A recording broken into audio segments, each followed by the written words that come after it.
গিয়ে বলছে, আবার কি বললো কদিন আগে শুনেছেন, যেন পিসি ভাইপোর গল্প চলছে এখানে, যে ওই অমিতা সিনহা না আমার কেসগুলোকে ডাকে সুপ্রিম কোর্টে গিয়ে বলছে, বুঝতে পেরেছেন? আবার তার স্বামীকে নাকি বারবার ডাকা হচ্ছে। অ্যাকচুয়ালি কিছুই নয়, আমি মনে করি যতটুকু বুঝতে পারছি, কারণ আমাকে তো সিআইডি দেখেছে, আমাদেরও ছেলেদেরকে অ্যারেস্ট করেছে। তো রাজ্য সরকার, মমতা ব্যানার্জি সরকার, যেহেতু ম্যাডাম ভালো ভালো রায় দিচ্ছেন, গণতন্ত্রকে রক্ষার জন্য তিনি তার কলমের মাধ্যমে, তার যোগ্যতার মাধ্যমে লড়াই করে যাচ্ছেন দুর্নীতির বিরুদ্ধে, তাকে ভয় দেখানোর জন্য, হয়তো তাকে প্রভাবিত করানোর জন্য আমার তো মনে হয় এটা করছে।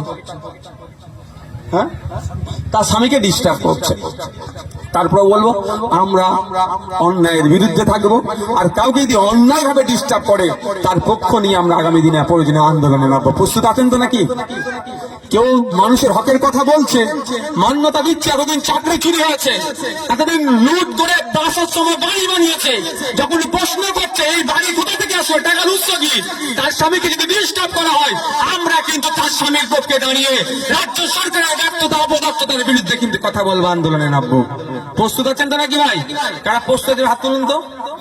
কোনোভাবে অন্যায়কে আমরা প্রশ্রয় দেব না, কিন্তু কারোর সাথে অন্যায় সংগঠিত হলে তার যে অন্যায় সংগঠিত করবে